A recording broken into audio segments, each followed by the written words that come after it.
some of the best risk mitigation there is intuition that you build as a product manager and as a tech lead by having built AI systems and just like seeing what's possible.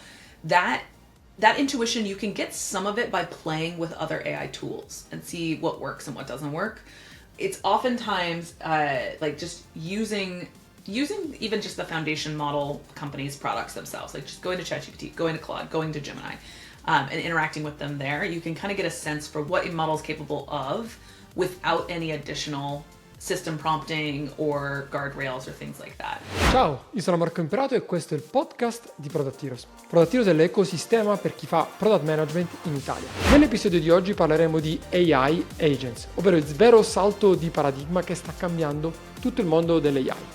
Parleremo nello specifico di come progettare con l'AI, quindi di come stanno cambiando le regole del gioco per costruire prodotti digitali e anche la tua carriera. Parleremo di gusto, di sensazioni, anti-lean, quindi come dobbiamo costruire prima e validare soltanto dopo e di come sta cambiando tutto di nuovo e cambia ogni giorno sempre più velocemente. Parleremo tantissimo del ruolo del product manager e dell'agentic, quindi come lavorare con il tuo team, come dare feedback, come misurare il successo e come settare le metriche, cioè come assicurarsi che lo sviluppo di un AI agentic software sia di successo nonostante ogni workflow sia del tutto soggettivo. E poi le 3 competenze che devi imparare subito per trionfare oggi, ma soprattutto per evolverti e non estinguerti nell'era dell'AI. Lo faremo in compagnia di Anna Marie Clifton, che è Director of Product, AI and Agents di Zapier. Anna Marie sarà alla Product Heroes Conference il 9 e 10 ottobre 2025 di quest'anno. Sarà una figata incredibile, quindi ancora se non hai preso il biglietto e vuoi fare 2 chiacchiere con Anna Marie o ascoltarla parlare sul palco, oggi è il momento giusto per fare il biglietto. Ciao Anna Marie, welcome to Product Heroes. Hi, great to be here. So nice to have you finally here. What time is it at your place? 8:30 a.m. here in San Francisco, California. What about you? Here 5:39 p.m.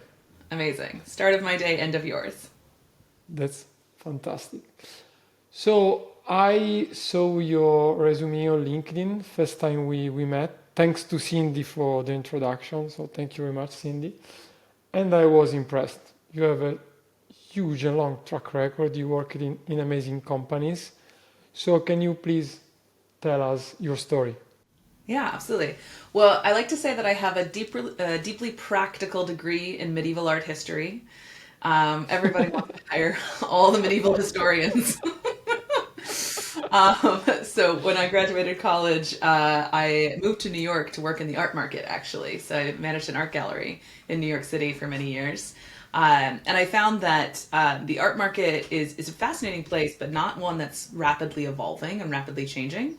So I kind of ran out of things to learn, and I decided to kind of optimize my career around growth curves, and I wanted to find a place to exist that I could continue to learn consistently every year at a high pace. And product management really stood out to me as that ideal place because, first of all, the technology sector is rapidly evolving. So there's always new things, new technologies. Additionally, the product role is kind of at the intersection of everything. And so you can always kind of go a little bit more towards data science, a little bit more towards research, a little bit more towards design, a little more towards eng, a little more towards marketing.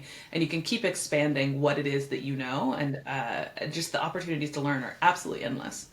So I transitioned to product management. It took about 2 years. So for all your listeners who are wanting to transition to product management, just, you know, it could take a while. It's not necessarily an immediate switch. I kind of, you know, did some scrappy things here and there, some startups, some side projects, some hackathons, and eventually landed a product apprenticeship at Asana. Then I, from there, worked at Microsoft, at Yammer, at Coinbase, and then back to Asana again. And then from Asana, I went to Vowel as head of product of a kind of AI native Zoom competitor focused on transcription, action items, like automatically detecting action items and auto note-taking, things like that. Basically a lot of what Granola does today before ChatGPT. And then from there, I was acquired into Zapier, where I am working on AI and agents as a director of product at Zapier. So a lot of B2B SaaS, a lot of collaboration SaaS, a lot of work product workflow SaaS. And it's just a ton of like exciting things to learn about how the world works and how work works. So I'm very happy with the product transition I did. Gosh, maybe over a decade ago at this point. And just encourage everyone who's on that journey to stick to the journey if that's where you want to be. Crazy story. So basically, how did you get into AI? Because, I expected, I have a degree in data science in AI, you have a degree in medieval history. So how did you fall in love with AI and then you moved to the agentic? I mean, it looks like years, but actually a couple of years that agentic is, very well known. Yeah, absolutely. Well, I have a lot of thoughts on the word agentic. We should chat about at some point. But I would actually say my introduction to agentic work actually was before I worked in AI. I actually have a blog post I wrote in 2019, I think, on how I thought the future of technology was going to be agentive, which was the word I used, agentive. And that was when I was working at Asana on building out kind of a workflow definition where users could define triggers and actions on how their Asana projects should operate on their behalf. And so basically how you can set up Asana as a work management tool to help be a project manager for you.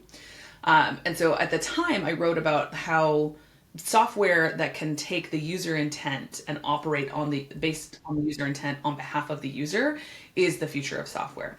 And that was, 2019, right? That's before, I think we had like LLMs. I hadn't really even heard of LLMs at that point, right? So the kind of my interest in software that operates on behalf of humans was spinning up. And then from Asana, I got excited about Vowel, which is an AI native Zoom competitor focused on, again, pre-LLM AI, focused explicitly on transcription, auto detection of action items, things like that, based on kind of more kind of older versions of AI, like machine learning, natural language processing, things like that. And then obviously transitioning to a post-LLM world. I would say for me, the key thing that I've learned is that the product management role is at the intersection of what is desirable, viable, and feasible. And feasible really lives in the world, like viable and feasible are really about like what's possible to do and what's possible in like a cost-effective way. So if it's feasible, it means it's possible to be built. It's technologically possible. If it's viable, it means that you can sell it at a profit, basically. So there's some things that are like technically possible, but like we're not gonna do them, right? Like you could have every piece of clothing that you wear custom designed and custom, for you, but like that's not like actually really viable in the market. Desirable is something that you don't need to have like an advanced engineering degree to be able to think about what's desirable. And the best products start first with what's desirable and think about, given where the state of technology is today, what is newly feasible that would always have been desirable, or is, like desire doesn't typically change. Like people want to work more efficiently, people want respect, people want pleasure, people like there's these common human drives that don't change. And so product management is really the role of figuring out, given what humans want and what's possible to build and how much it costs to deliver that service, what's something that we can offer with, product market fit. And so I think my role has really been focused on really understanding the human side of that. What is desirable? What do people want? What are people trying to accomplish? And I think that you can be a good product manager if you come from either of those three categories, as long as you're really, really good at one and like decent at the others. So for me personally, I loved working really closely with our AI engineers and going deep on that. Love a good eval system. I'm obsessed with evals. Love to talk about that. And I think it's possible to get really good at understanding what's feasible without actually building it yourself. But I don't know. I have lots more thoughts and advice on how product managers can effectively be technical enough. But that's the trick, being technical enough. And so you started talking, at least writing about agentive in 2019. Right now it's like everything is about agentic, so in 6 months from now would be about another thing, I think, maybe. And what's the main difference between, the LLM, GPT, Gemini, in which you have a chatbot, basically you text with, compared to the agentic model?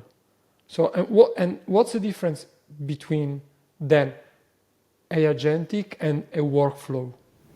Yeah. Agentic, at the core of the word agentic, is agency. And so the question is, like, does the software have agency? And I think about, like, agents as, something that kind of sits in the middle. Can you explain agency? Absolutely. So I have a young child. She often wants to go outside, but she can't open the door. So she can't go outside unless I open the door for her. So her agency, her ability to affect the world, is fairly limited. She has desires, but no, the agency is the ability to direct your effort to change the world to your desires. So she may want to go outside, but she is reliant on my agency to go over there and open the door for her.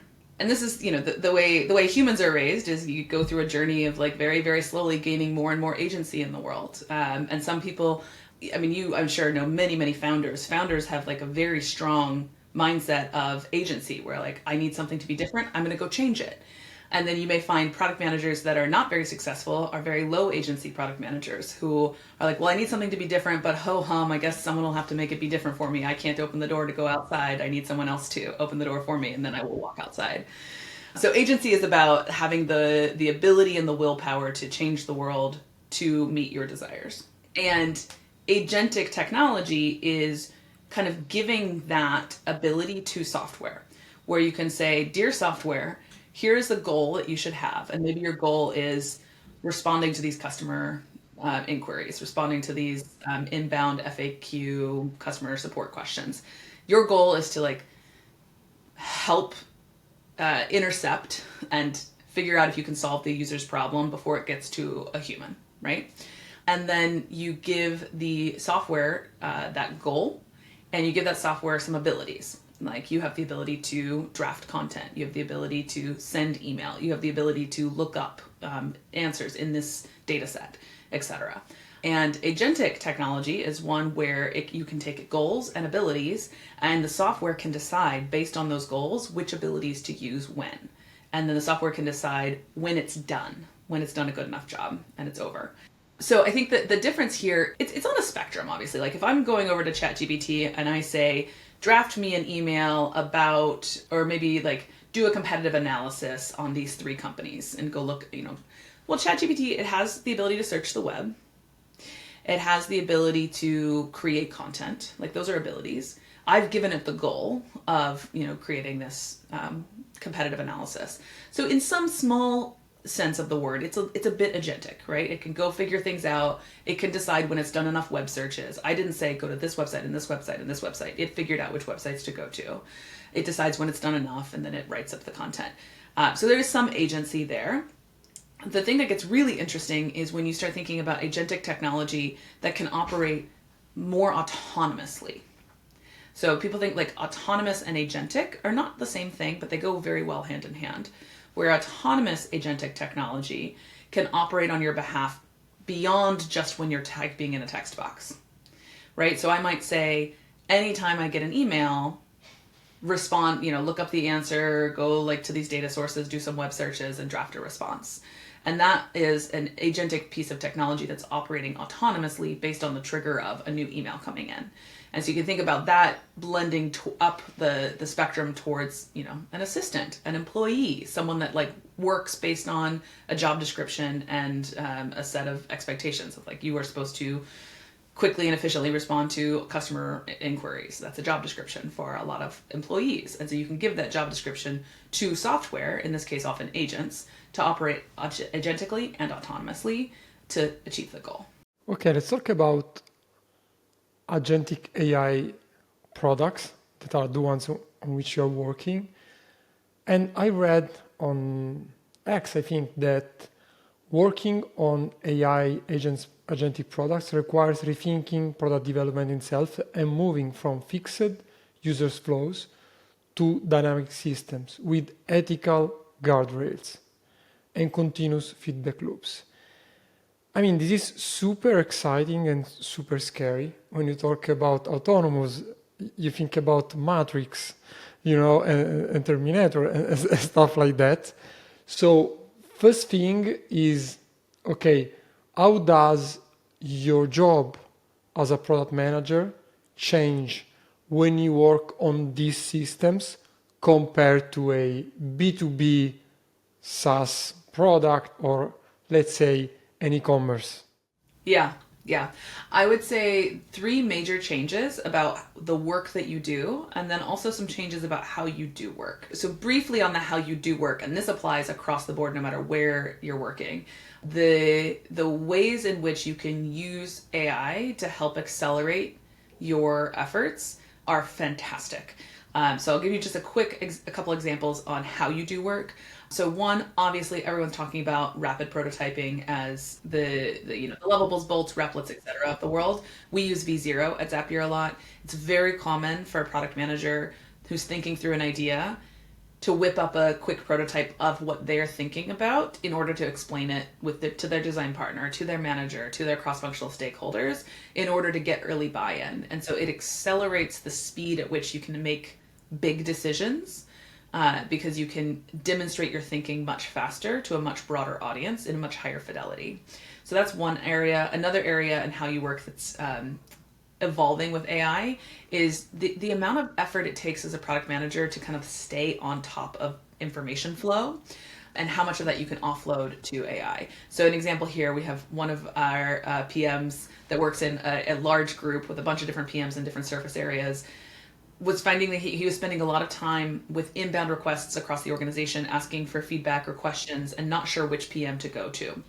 So he created an agent that would look at the Slack message and identify which, it had kind of a data source attached to the agent of which areas of the product are owned by which PMs and like which features correspond to which areas of the product, so that when a message comes in, the agent can come in and tag the relevant PM. So you're kind of like offloading some of that like project management, data routing, information processing, things like that. I have an agent that has like an on-call rotation for spreading across my team whenever we have billing escalations. So instead of one person managing all the billing escalations, I have an agent that has an on-call rotation that will route to someone based on their out of office and when they were most recently on call, et cetera, et cetera.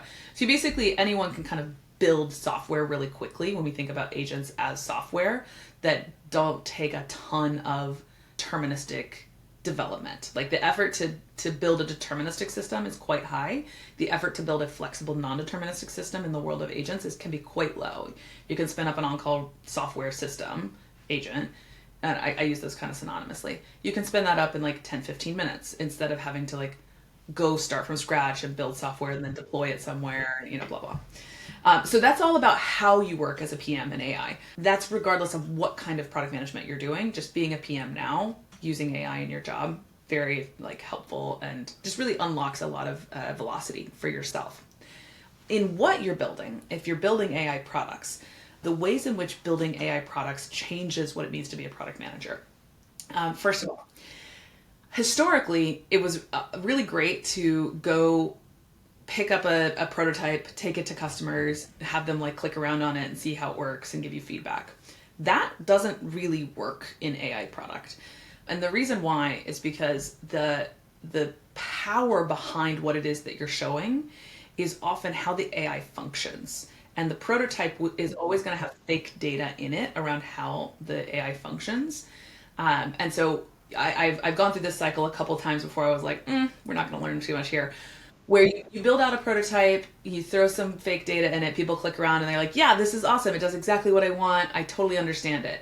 Then you go through the effort of building the system and the AI can't actually do the breadth of input that users give and the breadth of output that the AI give is so far out of bounds beyond what you explored in the prototype that the pixels don't matter that much because the actual engine doesn't do what users need it to do. And so the like what you prototype and how you put it in front of users, you've got to do it the inverse. You have a lot of times you need to start by building out the AI side of it and seeing what's possible and then think about how to package that in a way that makes it easy for users to understand what's possible and access it. So you kind of like flip the order in which you kind of build things, and start actually by building out like a little bit more of the meat of something before prototyping any of the like experiences around it. It's super interesting. I was wondering how you can prototype something like Zapier AI agents if you don't make all the system to work properly, because this is exactly what what I desire from your product, making things work and doing all the connections. So it looks like, I'll call it the old way, pre-lean startup movement, in which you have to build, and then if things can be built, then you eventually show it to the user. But my question is about risk mitigation. Is there a way to mitigate risk? So not building everything? So what I would say there is some of the best risk mitigation there is intuition that you build as a product manager and as a tech lead by having built AI systems and just like seeing what's possible. That intuition, you can get some of it by playing with other AI tools and see what works and what doesn't work.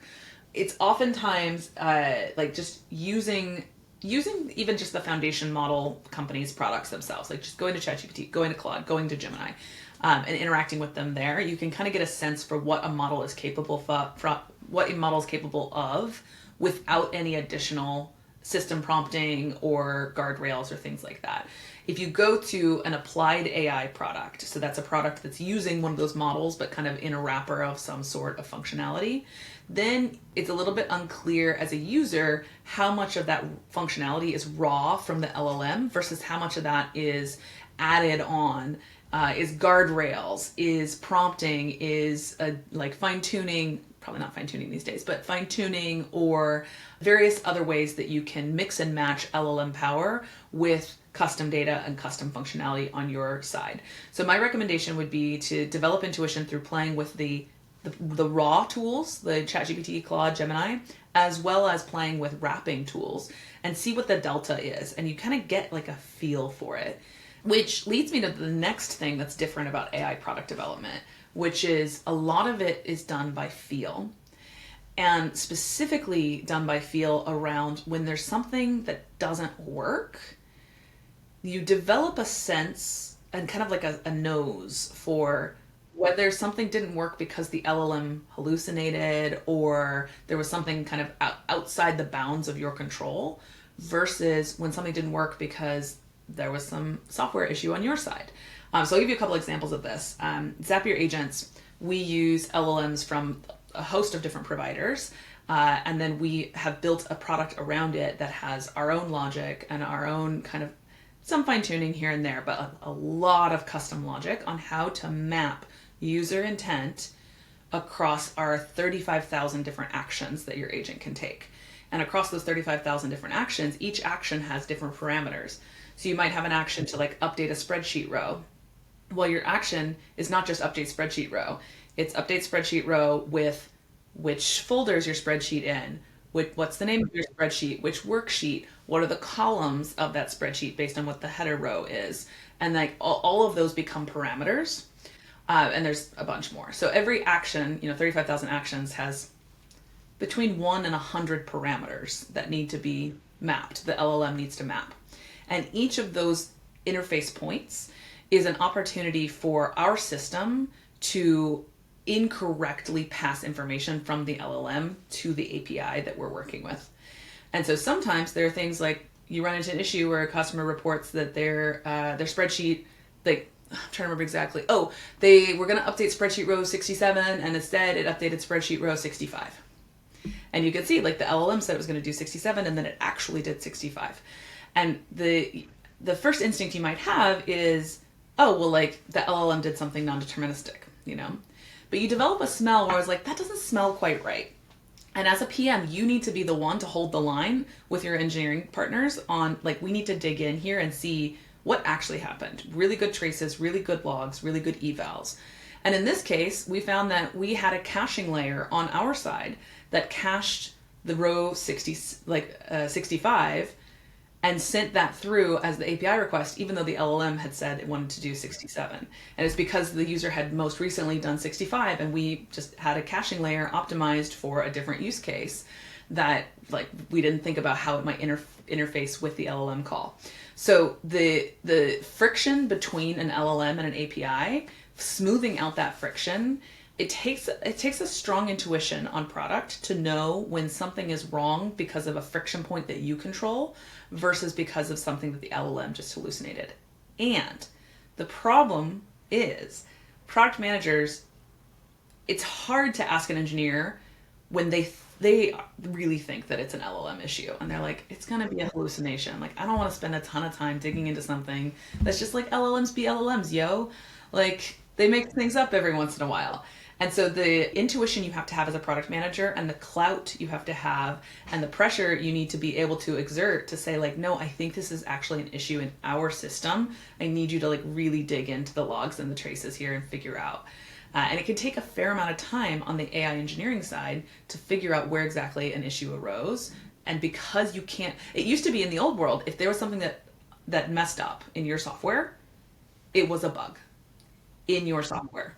And like, unless like the internet was out or like some kind of outage that you don't really have much control over, like it was something you could fix.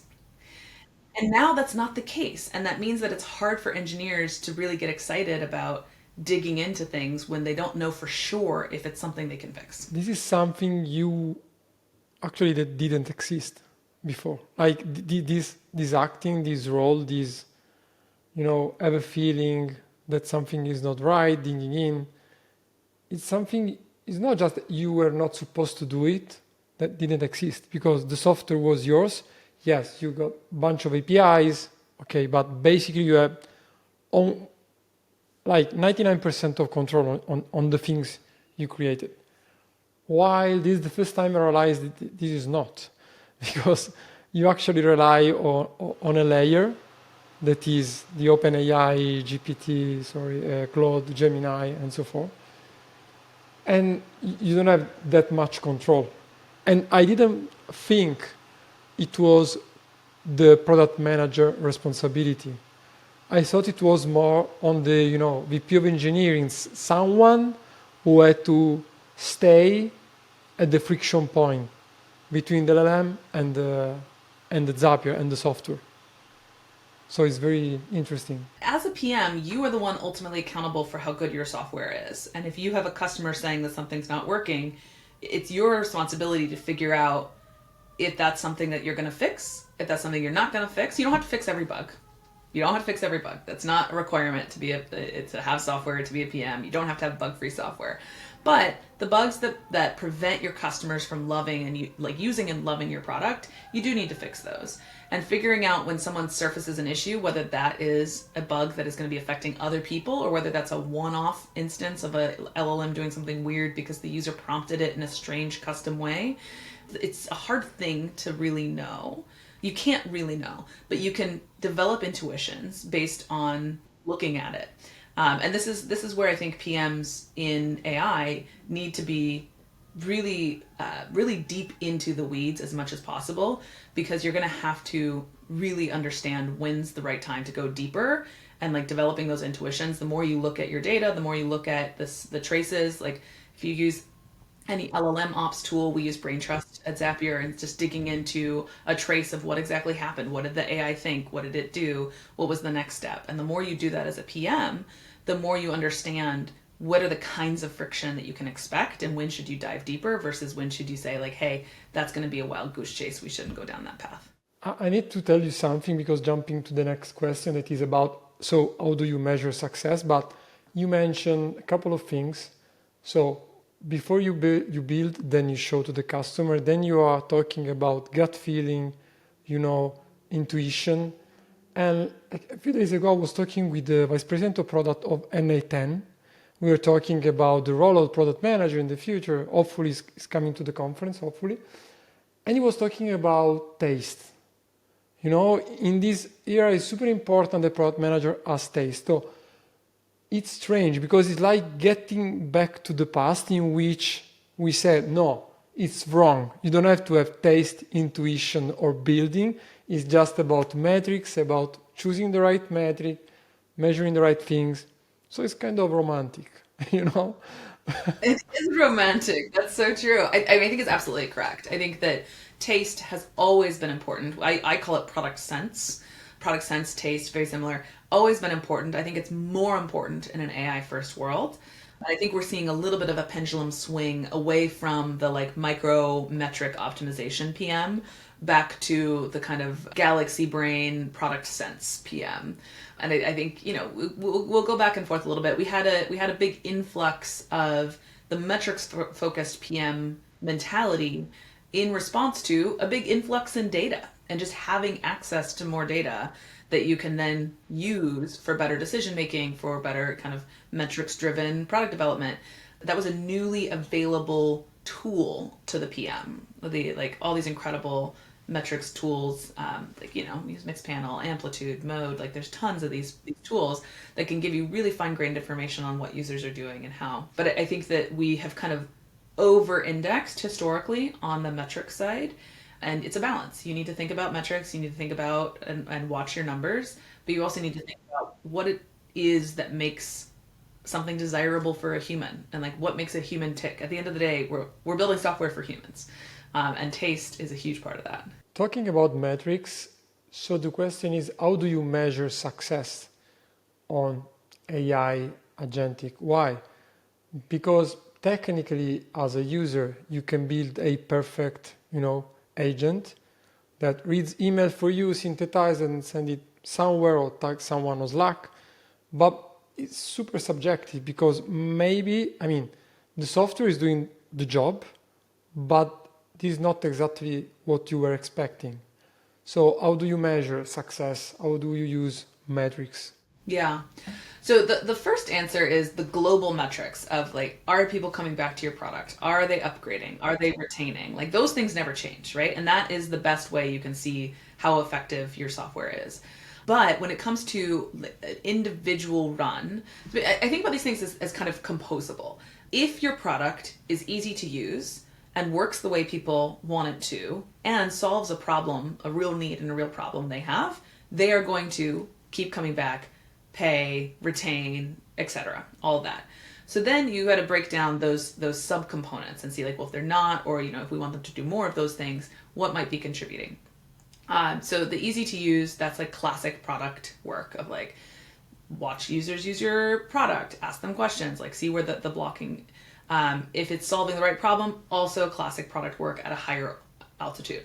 The middle piece of whether it works the way they want it to is a really interesting one in the world of AI because there's so much more flexibility in how the software works.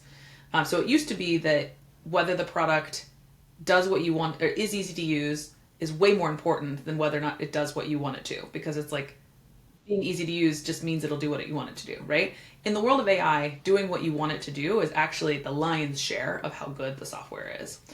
So how do you think about measuring how good your software is, your agentic software, at doing what users want it to do? Bunch of answers to that.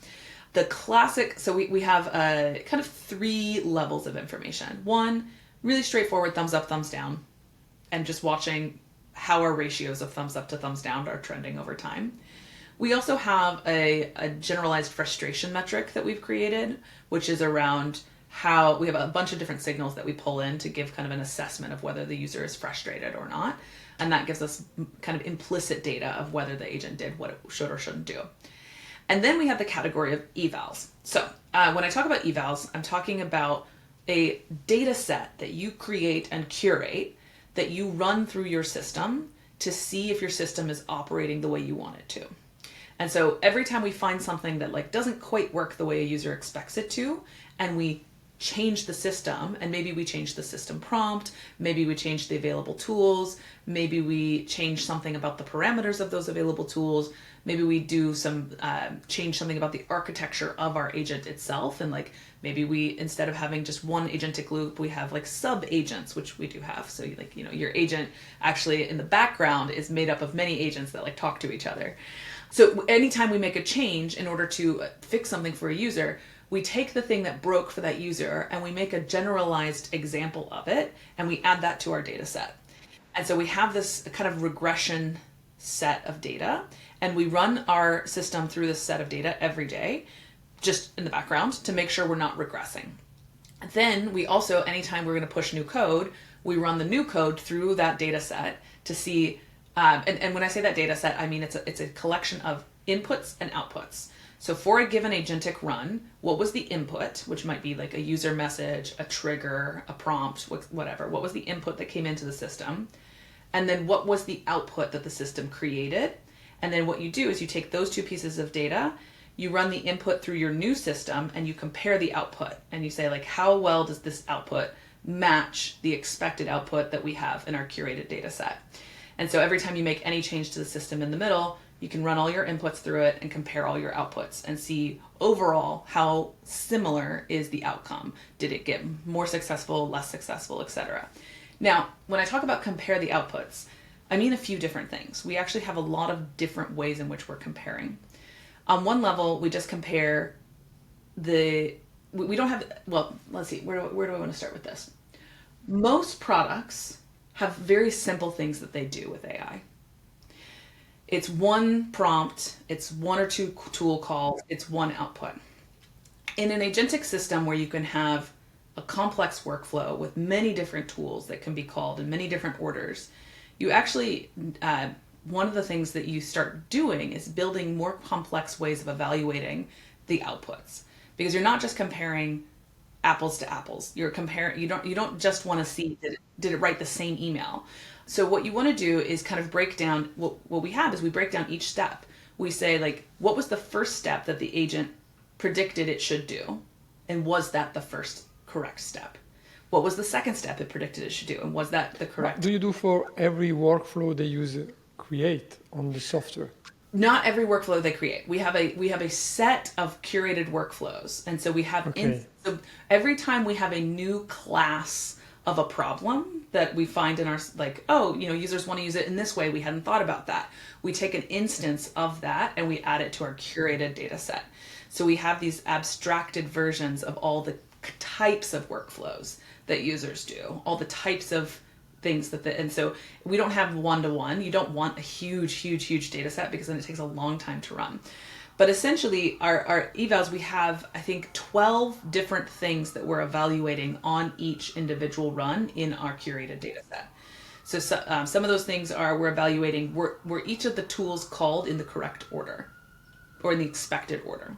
One of the things we're evaluating is, when you called the tool, did you identify the correct parameters that you needed to? So like if the tool is send a Slack message, and the user is, I'm sending a Slack message to Anna Marie, we want to say, not only did you send a Slack message, but did you pick Anna Marie correctly? And additionally to picking Anna Marie correctly, what we do is, we rank all the choices. And so we have a recall scorer that will score how well was the ranking. Like, did we get not just the correct choice, but did we rank all the ones in the right order? And so we kind of decompose our system into all these different parts, and we're evaluating each part of the system every day. So we can see every time there's a model change, every time we update something, is the system getting better? Is it getting worse? Should we switch to a different model, etc.? And so we're kind of constantly fiddling and twisting those knobs. So the net of this is, at the end of the day, success is going to be measured by the normal success metrics like adoption, retention, and monetization, right? But then when you want to understand what is driving those metrics, the best way to think about that is, how do you set up a clean data set of what you expect given a certain input, what the output would be, and then how do you tweak the engine in the middle and then run those inputs through and see if those outputs are getting better or worse. I have the last question for you that is, I think is the most important for our listeners. You talked about super different things that actually didn't exist a couple of years ago. So what do you think are the skills that you need to develop as a product manager, not just to thrive now, but let's call it to survive and to evolve as a product manager? Don't feel left behind, because it's something everyone is feeling right now. Maybe you are not, because you are at the very core of this transformation. So which are the skills you need to develop? Let's say the first 3 skills you need to develop as a product manager to thrive now and to survive in the next 3-5 years? Absolutely. I think the first is curiosity. Being curious about what's possible, being curious about what works, what doesn't work, what's new. It takes a lot of energy to be curious. It takes, because you have to be willing to say that the way I view the world today might be different tomorrow. And you have to have a lot of humility in that. And it takes a lot of energy to change your mind and learn something new and like shift your perspective. So curiosity it's a beautiful skill. It's a high energy skill, and it's a high humility skill. And so it's not a default for many people. So learning how to be curious and stay curious in the face of uncertainty. The second skill I would recommend people focus on is learning how to identify when you don't understand something and when you do understand something. Because the number of new concepts that come into my like awareness every day is very large.